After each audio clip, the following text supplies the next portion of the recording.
Preserving democracy is challenging people to share with us how they are ready to vote in 2024. We're also collaborating with the Human Impacts Institute and looking at how democracy and the issue of climate change are intertwined. In this episode of our series, Voices for Change, Democracy and Climate Action, we look at why leadership matters with Jay Hakes, former administrator of the U.S. Energy Information Administration and author of The Presidents and the Planet, Climate Change Science and Politics, from Eisenhower to Bush. Jay Hakes, thanks so much for joining us. The book is called The Presidents and the Planet, Climate Change Science and Politics, from Eisenhower to Bush. Why write this? I felt like the dots needed to be connected more than anyone had done previously, although there are a lot of good books out there. So I try to connect what the scientists were doing on climate change, really starting in the 1950s, where climate change science gets moving. Yeah. Then the political barriers along the way that helped us do something or didn't help us do something. So hoping that if we understood those interplays historically, we could face the future more intelligently. What was surprising to you about the times we lived in back in the 50s and 60s? And I think a lot of people would be surprised to know that scientists were already warning presidents about this. Yes, that's a very important point. The period from 1955 to 1960 is a really seminal period that we shouldn't overlook, because Roger Revelle, the great climate scientist from San Diego, he explained that the oceans couldn't be accepting all these greenhouse gases at a rate that would keep them from accumulating in the atmosphere. And then Dave Keeling more or less invented the Keeling curve and found the way to measure carbon dioxide in the atmosphere. So all of a sudden, all the misperceptions that we had that climate change wasn't a problem, all of a sudden we knew. And Revelle was very influential. He actually was an advisor to the Kennedy administration. Before my book, I had seen no recognition of that. So we've known about this for a very long time, which then raises the question, why haven't we done more about it? Yeah, I mean, that is the kind of logical question, especially because in the 50s and 60s, I mean, this was relatively speaking new science. And for decade after decade after decade, we've kind of compounded that science with more evidence, right? So in between, what happened to all those presidents and their decision making? Well, in the 20th century, our knowledge was based on models. And the models all agreed and predicted pretty much what we're doing today. But somehow the idea got planted in the political circles and even among some of the scientists, well, a model's a model and we need more certainty. Well, we don't demand certainty in the medical policy or in the Clean Air Act or other places. So that was a huge distraction. Now we've entered the new age where we can see the damage in the storms that people were talking about in the 1980s and explaining why hurricanes would be more severe. Well, now we see that and we're paying the higher insurance premiums. So the evidence is even higher, but the jury's still out on whether that level of evidence, which is so clear to me and I think most scientists, will be enough to really move the needle.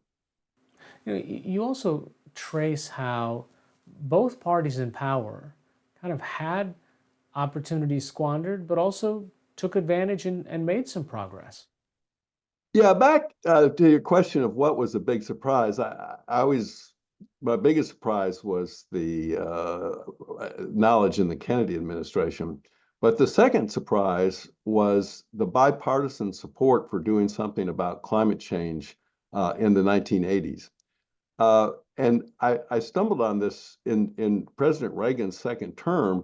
We created the Intergovernmental Panel on Climate Change. We dealt with the ozone layer problem, which was related to climate change. And we passed the first high impact appliance efficiency standards. And the reason that happened, and Reagan had to go along with it, was there was a veto-proof majority in the Senate. And so I try to give recognition to a guy named John Chafee, who is a Republican senator from Rhode Island. And he was actually, in some ways, more specific about climate action than Al Gore was. Al Gore was certainly a leader on the subject. So it looked at that point that we're kind of moving with a bipartisan support. But once the bipartisan support sort of became more fragile, then the filibuster could bring things to a halt. And so we sort of lost our way in the 1980s. And I think only recently, with the Inflation Reduction Act, we've started to get back on track, but we've lost a lot of time in between. The Inflation Reduction Act is something that people start to think about. Is it something that can help lots of parts of the country, red states as well as blue, and it kind of maybe moves where climate is in the discussion, and it's not as front and center, but people understand jobs and the economy, right? But I wonder, in your research, given that in this book you kind of show us the arc of how presidential politics influences policy and the other way around, can we get back to a bipartisan kind of move forward? That's the big question. The the thing that I try to focus on, in addition to the politics and the science, is the progression of technology. And sometimes there, when if you do a public poll, you won't find many people are opposed to solar energy, particularly now that it's cheaper than coal. It's hard to find a reason not to like solar power. So back when Jimmy Carter sort of gave the big push to solar, he went out to the Solar Energy Research Institute in Colorado, and the scientists said there, "This is great, the president's supporting what we do. Our work is considered kind of a hippie thing at the time." Well, now we've gone through a lot of science, and over one 40-year period, we reduced the cost of solar energy by 99%. That's not an exaggeration. That's not a typo. It's an MIT study. Costs went down 99% and got more efficient. So if we can get people excited about technology and do the same thing with batteries that we've done with solar, we can bring along some people who may have their doubts about climate change. But it is depressing that after all of this time, that we don't have a bigger coalition behind these measures, because the thing that Revelle and Keeling found out back in the 1950s is the carbon dioxide stays in the atmosphere for over 100 years. So if we miss 5 years of doing something about climate change, that carbon and methane are still going to be up there. Methane doesn't last that long, but carbon does. So we can't afford to have the ups and downs. So there is a momentum from the current administration that would probably carry over no matter what the results of the election. But there would be a loss of momentum, and that loss would carry over to the president after that, who might be trying to restart a more activist approach. So again, if we were having this discussion 20 years ago, we could be a little more confident about it, but we can't really afford at this point to be missing too many opportunities, because we're trying to catch up for previous periods of inaction. Given your understanding of the role of the American presidency in regards to leadership on this issue, where has America's position gone in the last 8 to 10 years? I mean, are we a partner that the rest of the world can rely on? Because it seems like, well, it depends on what happens in this election, whether you guys are going to be serious about climate or even admit that it's a problem or not. Yeah, first, I'd like to make the point that leadership makes a huge difference. And this month, the United Kingdom is closing down its last coal plant, and they have been very dependent on coal.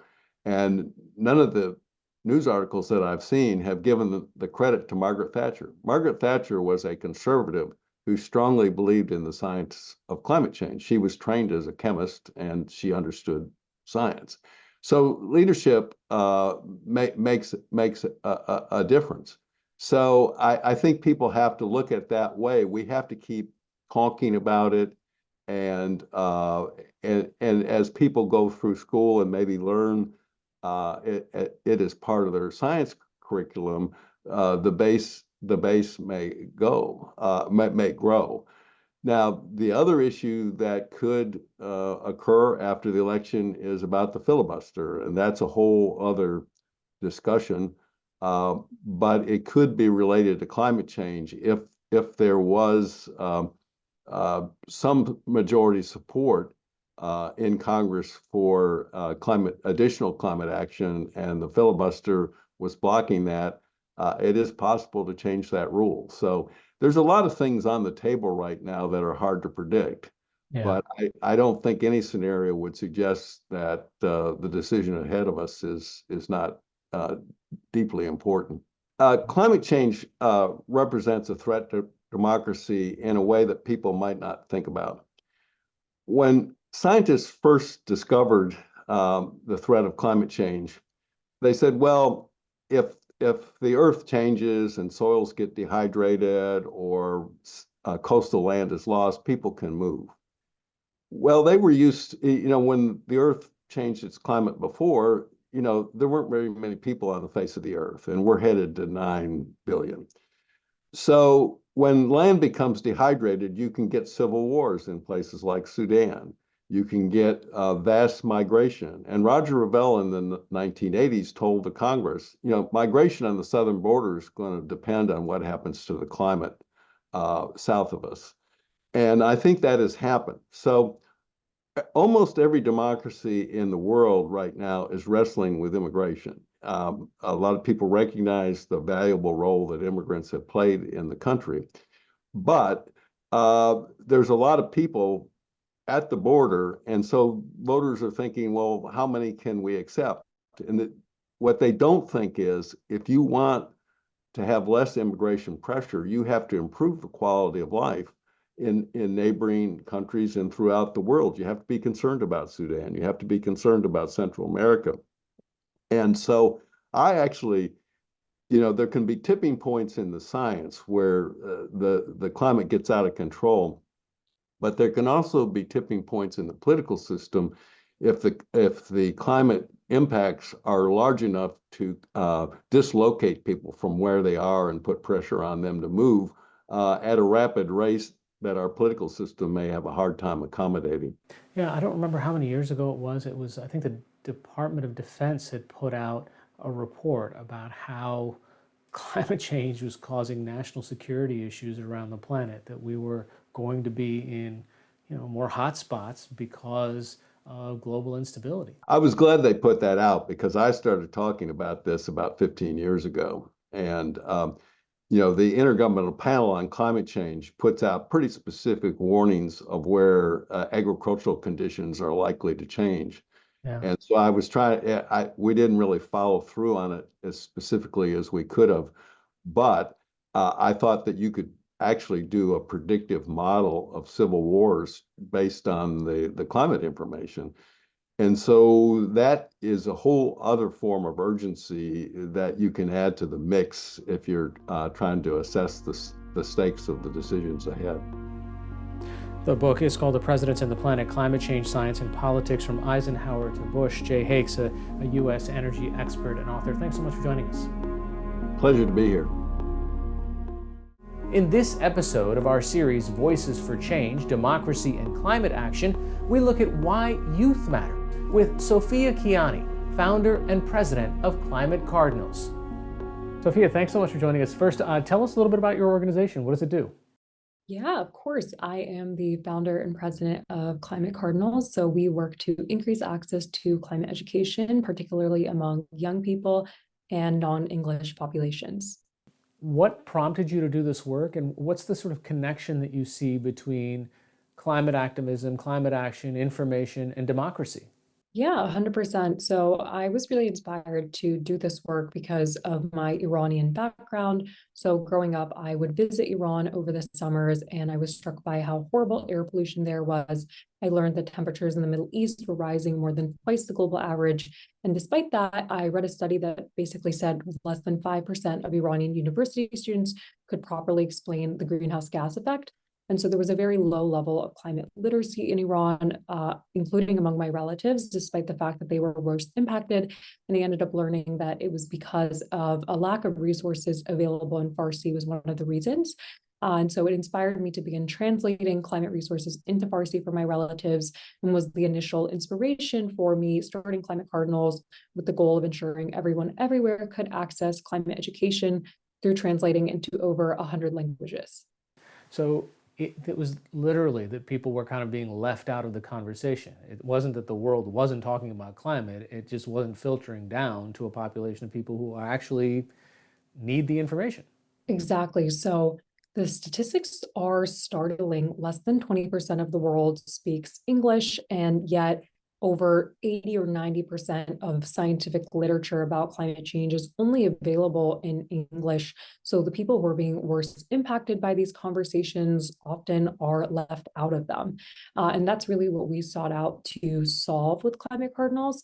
And kind of as a byproduct of that, we started to see just how incredibly energized and enthusiastic young people were about working on climate issues, which essentially evolved into now our really signature Youth Fellows program, where we've had over 250 young people come through Climate Cardinals and work on workflows from international relations to communications, all oriented around really increasing access to climate education and climate resources. So, how does that translate? When someone gets informed about a topic, are they more likely to vote? Are they more likely to become active in their communities? Education is really the first step to empowering people to take action on climate change. It's hard to get involved in a fight when you don't have the resources. And so with Climate Cardinals, we essentially empower people with the knowledge to better understand how climate change is impacting their local communities. And as a result of that, kind of what they can do, how they can advocate to get involved, and really, like you said, emphasizing that connection between climate change and the need for systemic action. So making people understand the correlation between if you're voting for a candidate who believes in climate change, is going to pass climate legislation, that as an individual, in addition to talking about climate change, is one of the most important, impactful things you can do. So, a lot of people have a tendency to say, "Ah, God, federal politics is just so removed from me. Climate is such a global concern." How do you see, especially young people, personalize and localize their action when they actually get information, especially if it's in their own language? Yeah, I think that it really starts with highlighting that the reality is that most of climate change is being caused by fossil fuel companies and fossil fuel emissions, and looking at and stacking my individual emissions or your individual emissions compared to the 100 companies that are responsible for the majority of emissions, you start to understand how we need to use local action as a catalyst to advocate for broader change.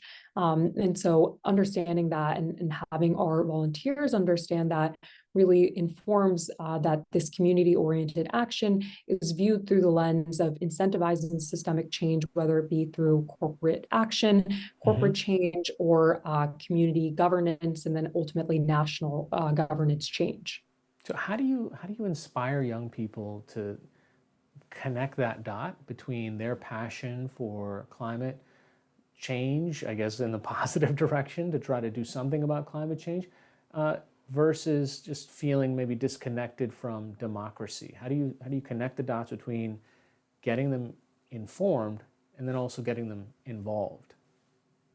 Yeah, I mean, I think it really boils down to the incredible work that our youth fellows are doing. So through Climate Cardinals, we've essentially offered hundreds of young people the opportunity to manage teams and budgets, all oriented around either local or national projects. So two examples of that come to mind are we had a volunteer who was like a senior at Berkeley who worked with us over the summer, and she was able to manage a budget to create a website that basically hosts hundreds of volunteer opportunities from around the country, from different climate organizations. So she was able to see that with a small budget and managing a team of volunteers, she was able to create an entire website in just a few months. And then similarly, we had another youth volunteer who was able to generate over 40,000 pre-signups for an ambassador program that she created, that she recruited a team of volunteers to create graphics and to write content for, that has now gone out to tens of thousands of people as part of our newsletter. And so empowering these young people with the resources, with capacity building, with mentorship, and then taking their ideas from 0 to 1. I mean, I think it's really hard to understand something if you can't see it. And so for them to be able to see and witness firsthand the impact that they're able to have when they have the proper resources and mentorship to really foster and facilitate that has allowed young people to understand from an early age this incredible opportunity they have to make an impact. And so Climate Cardinals really just works to foster the incredible enthusiasm and ideas that these young people are already coming in with. Sophia Kiani, Climate Cardinals, thanks so much for joining us. Thanks so much for having me. In this episode of our series, Voices for Change, Democracy and Climate Action, we look at why stories matter with Mark Hertsgaard, co-founder and executive director of Covering Climate Now. Mark, thanks for joining us. You've said that we need to rethink how we cover climate change as journalists. As somebody who's been doing this yourself for such a long time, what motivated this thought, and why did you start what we're working on today? I think we as journalists need to remember that even though we're paid by our employers, often not very well, but we're paid, we work for the public. In a democracy, it's our job to alert the public about what the stakes are, what's really going on around them, and why it matters to them. And for too long, most of the media in the United States has either outright ignored or at least underplayed the climate crisis. And that's just in the year 2024 and in the aftermath of Hurricanes Helene and Milton, that's just no longer acceptable. We as journalists have got to do a better job of describing what's going on, and in particular in this election season, helping people understand that they are voting on climate change. It's a climate change election. Of course, they're voting on other issues, inflation, abortion, and so forth, but they're also voting on the kind of climate future that their kids and their grandkids are going to have. And that's for us as journalists to get across. We don't tell people who to vote for, but it's certainly within our remit in a democracy to be telling people this is one of the things you're voting on. And here's what the different candidates and parties want to do about it. It's up to you what you do with that information. How do you make sure that that isn't perceived as an activism in itself? Yeah, that's been a concern I think a lot of our colleagues in newsrooms have had for a long time. But, we don't feel that way when we've been reporting on, say, cigarette smoking. We don't think that talking about cigarettes causing cancer, that's not activism, that's journalism. And likewise, if there are, and there are in this election, the Republican nominee for president, Donald Trump, has famously called climate change a hoax and said that, wind turbines are terrible. Well, that's simply not what science says. And our job as journalists is to reflect the science, to reflect the facts. It's not our responsibility if a political party or a candidate decides that they're going to ignore or deny those facts. That's their political choice, and that's up to them. But our job as brokers of information for the general public is to point out what's true and what's not true, and let the chips fall where they may. What about in a world now where what you and I consider traditional media is decreasing in its reach versus social media or user-generated content is increasing in its influence and relevance to different generations? That's a huge challenge, no question. Although I would point out that, and I get into this with my 19-year-old daughter sometimes, that sure, social media is important. I don't think she's ever watched an appointment broadcast news show in her life. She gets all of her news off of the phone.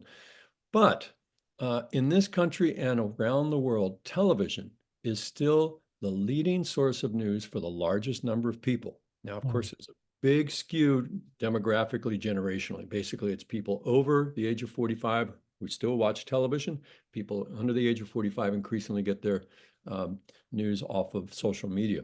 But, and that's why we as journalists, I think we have to be operating in all those different platforms. But it's really important to remember that traditional media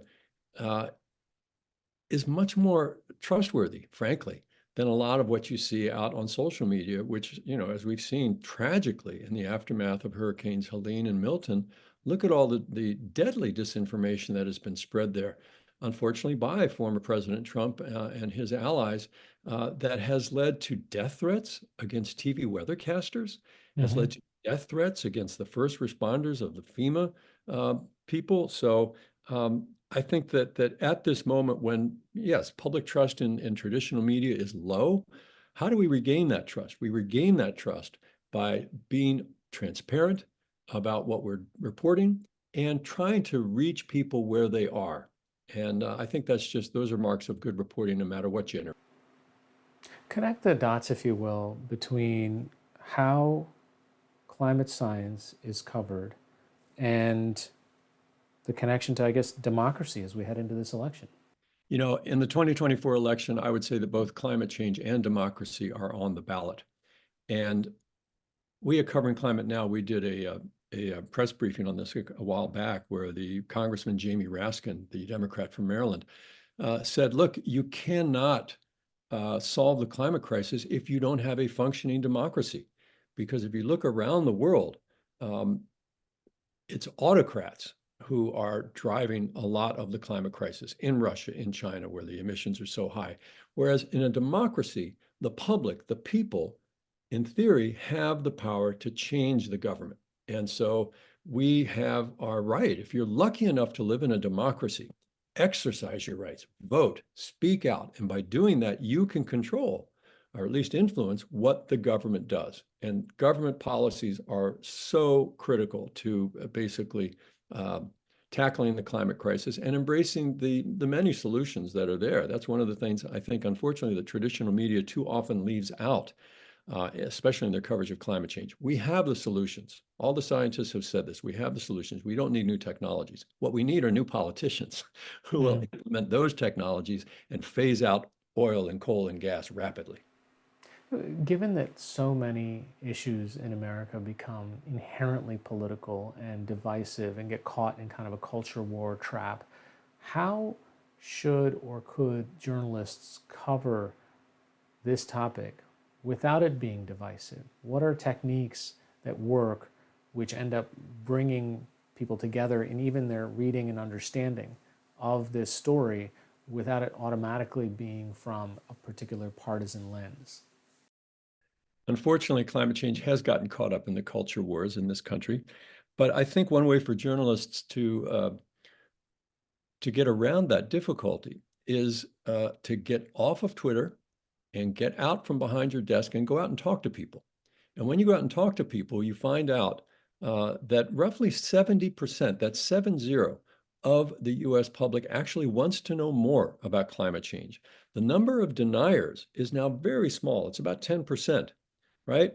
We think there's a lot more because they're loud and they're nasty. And they have a Republican presidential candidate who amplifies that stuff.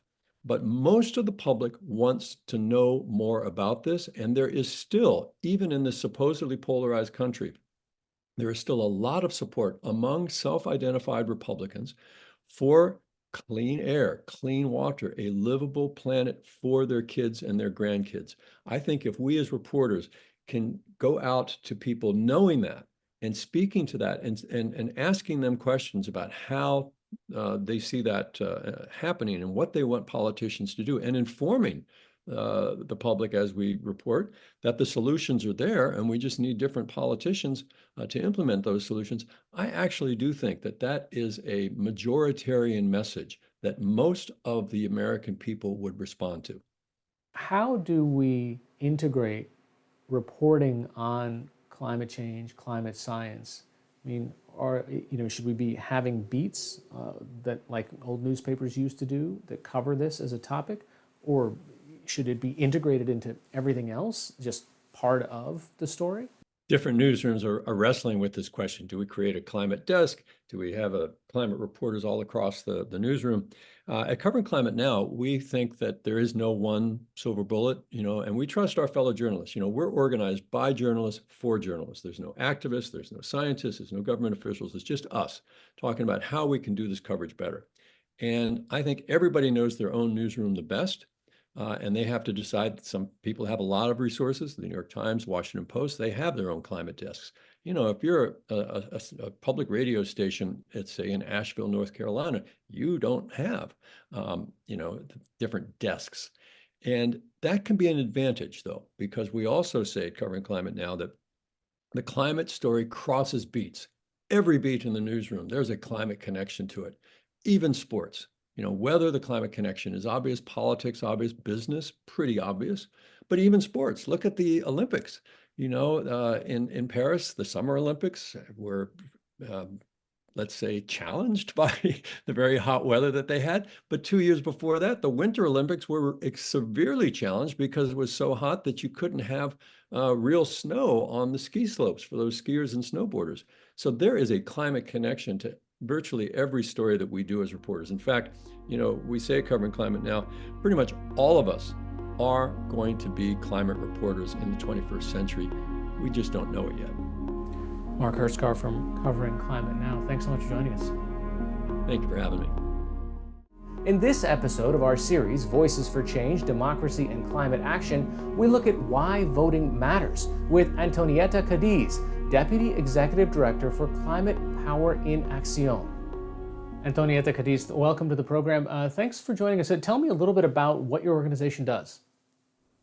Thank you so much for the invitation, Harry. So Climate Power is a strategic communications organization. And basically what we do is we try to tell a powerful story, how climate change is impacting us all, and also how the clean energy transition is benefiting us all.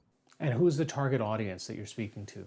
I work in particular with a target audience that is Latinos in the United States, but our organization, we try to mobilize people to care about climate actions at all levels. And of course, we work a lot also trying to influence the political climate action in the United States. Okay, so, one of the misnomers I think a lot of people have is that Latino Americans are some sort of a monolithic voting bloc. How many, if you have this kind of an idea, how many people in America, Latino Americans, are concerned about the climate?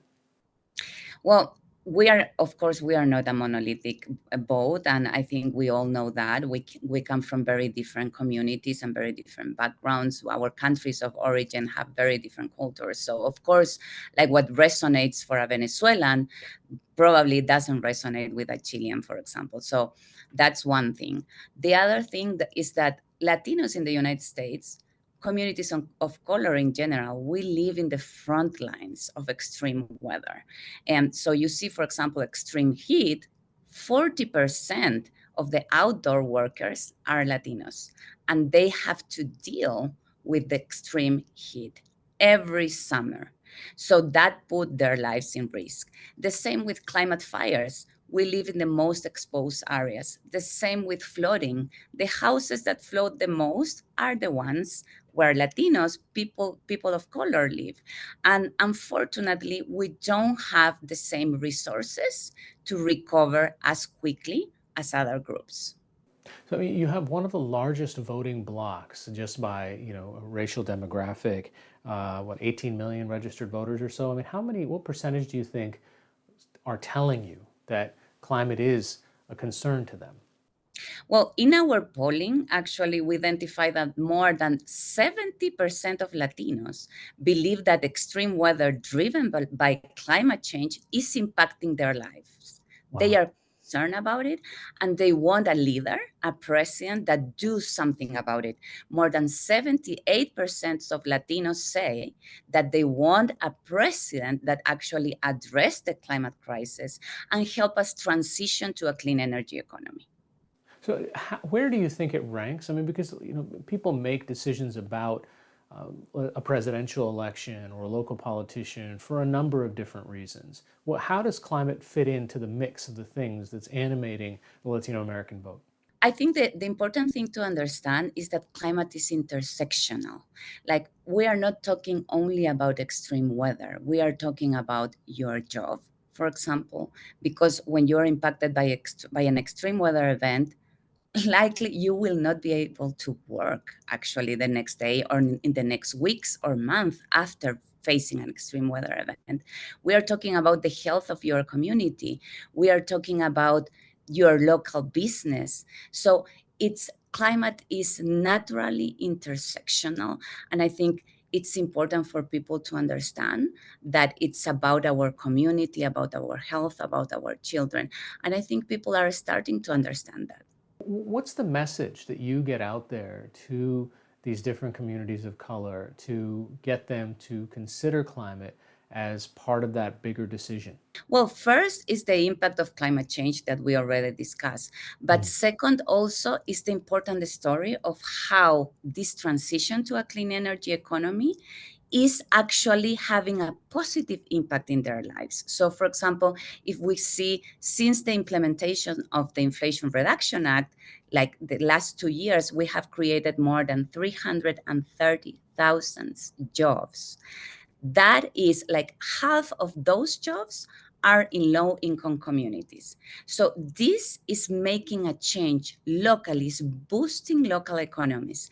At the same time, is decreasing energy costs. We have worked with a lot of storytellers in key states like Arizona, for example, and Nevada, and we are seeing how Latinos that are actually transitioning to clean energy, to solar energy, for example, are seeing decreases in their electricity bill by $80, for example, or $100.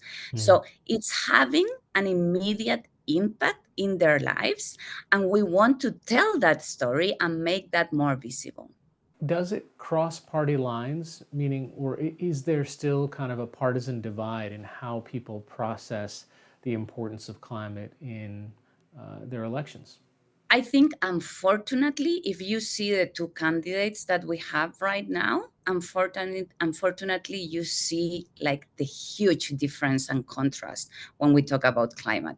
You see a candidate, Kamala Harris, that actually accepts the existence of climate change. She wants to do something about it. She understands the benefit of a green energy economy versus Donald Trump, who is a climate denier per se, who is spreading misinformation about climate like every single day, and who basically have meetings with big oil and gas donors and tells them, you know what, you can do whatever you want with the environmental policy of the United States, but please donate to my campaign. So that is a huge, huge difference. And if you think about the 4 years Donald Trump was in power, more than 100 environmental protections were eliminated during his presidency. What's your message to policymakers about how they need to think about communities of color when they're drafting climate policy? Well, they need to bring us to the table because basically, and this is what this work is all about, to put the right person in a position of power to make the right decisions for all of us. But they cannot make the right decisions if they don't listen to the communities, to the local communities, to the ones that are dealing with the impact of the climate crisis. So I would say, listen, be open to listen about the impact, and be willing to be bold and do something about it. During the last 4 years, we have seen enormous climate progress. We saw the implementation of the Clean Energy Plan. We saw the pass of the Inflation Reduction Act in Congress. That was huge, huge progress. We need to continue that because we are on the way forward to reducing the emissions that are causing global warming, but we cannot stop now. Deputy Executive Director of Climate Power en Acción, Antonieta Cadiz, thanks so much for joining us. Thank you so much for the invitation. Preserving Democracy partnered with the Human Impacts Institute to launch a design campaign that encourages creative expression around democracy and climate action. People from around the world share their designs, including Philadelphia-based designer Rhonda Babb, who was selected by the Human Impacts Institute as the winner of the competition with her Your Vote Matters to Her design. Rhonda Babb, thanks so much for joining us. You participated in the recent competition, Voices for Change, leading up to the 2024 election. Tell us a little bit about your entry and what you were trying to accomplish. Yeah, I saw the opportunity to create a poster for that, which was talking about, voting and voting for climate. So what I wanted to remind people with my piece was we're voting for Mother Earth, as much as we are for each other and for all of the other issues that are very important. So that's what really I was trying to articulate in that piece, and using the phrase, your vote matters to her. Talking about Mother Earth in particular was just something I wanted to remind people, that we maybe in our society don't have as much of a connection to nature and the earth as we could or should. So it was just, of all the other things that we were, that were swirling around with the election and we were talking about, it was just important for me to say to people, let's not forget this other important piece that's affecting all of us, the climate, and the earth and our environment, the air we breathe, the water we drink. All of these things are something that everybody needs to have access to. So it's not really a political issue. It's really more of an issue that is global, and that's what I was trying to articulate. The planet doesn't really care if you're Republican or Democrat. Exactly. Yeah. Tell us a little bit about your Hope for Symbol project. Actually, the Hope Symbol project is, it was a grad school thesis that I did. I went to a Master's of Sustainable Design program here in the Philadelphia area. And when it came time to doing the thesis project, they said, well, you can lean into your background and what you know. And I thought, well, okay, I'm a brand marketer. Let me see if I can develop some kind of symbol or brand or logo around this idea of sustainability and environmental issues. And I started to do some background research and found the story of the peace symbol. And that really resonated with me. That symbol was designed in the 50s as a symbol for the nuclear disarmament movement. And it became this ubiquitous symbol that we all recognize for peace. I thought, well, I could maybe do something that could sit beside that, something for the 21st century. And I was motivated by all the people that I was going to school with. And one motivating factor that everybody shared was their hope for the work that they were doing to make a difference. And that's where the idea of the Hope symbol was born.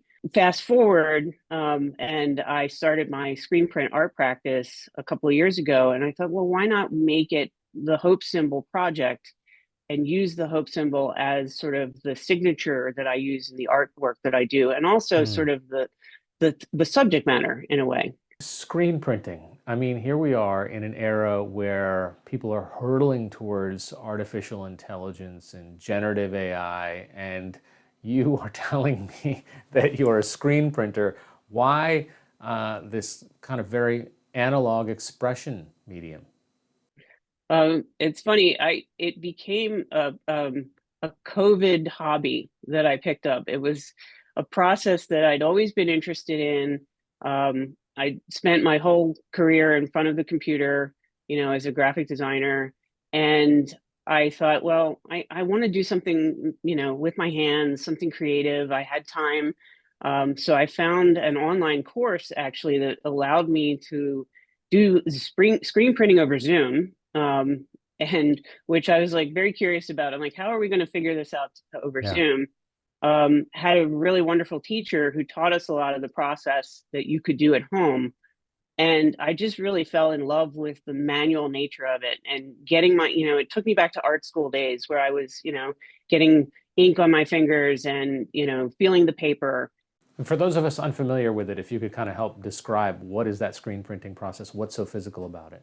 Sure, absolutely. So when you're screen printing, basically, it's a very old process. It used to be called silk screening because they used to make silks and put them on frames and then push paint through them. And then through the 50s and 60s, it was used a lot for advertising. So basically, what you do is you have a wood or aluminum frame, and there is a mesh attached to it that is varying levels of porousness. What you do is you block out the areas where you don't want the ink to pass through, and then the areas where the ink does pass through, you place the screen on top of a piece of paper or other material. It can be fabric, could be anything really.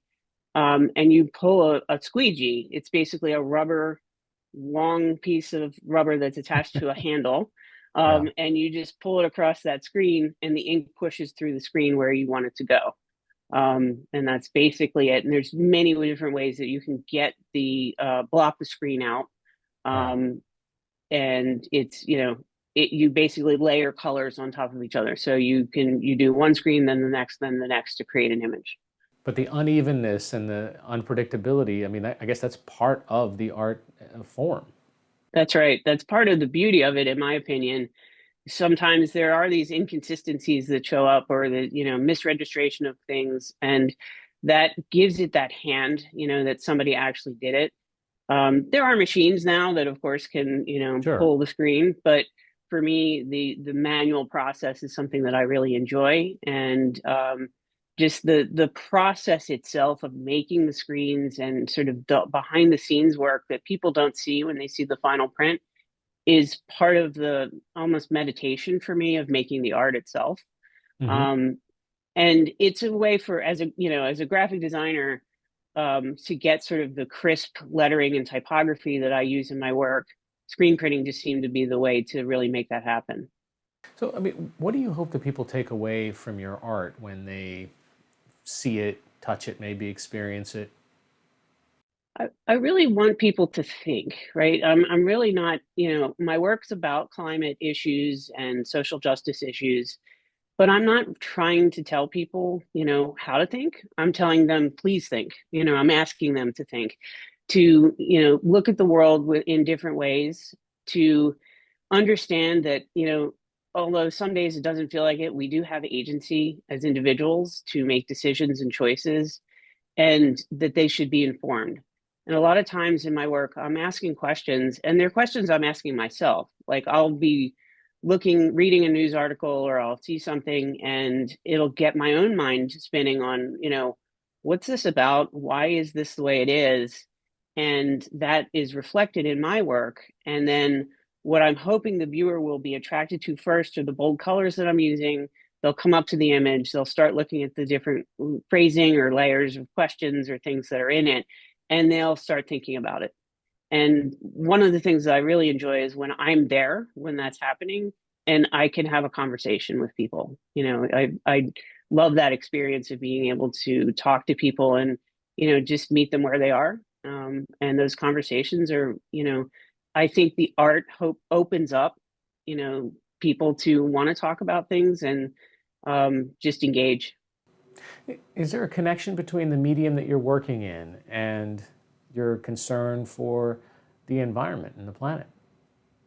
In a way, there is. When I'm doing the work that I'm doing with screen printing, I'm trying to use all water-based materials. I'm using recycled cardstock. I'm trying to, use the physical process that's not digital. It's very analog.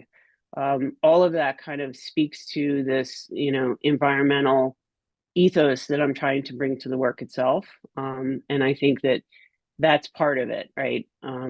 I even make journals out of like prints that I mess up, so that I'm trying to show people that it's not waste. You can take something that some people might consider trash, or they would recycle it or whatever, but you can upcycle it. You can make it into something usable again. So I try to bring all of that into the thinking and process that I'm doing with my work.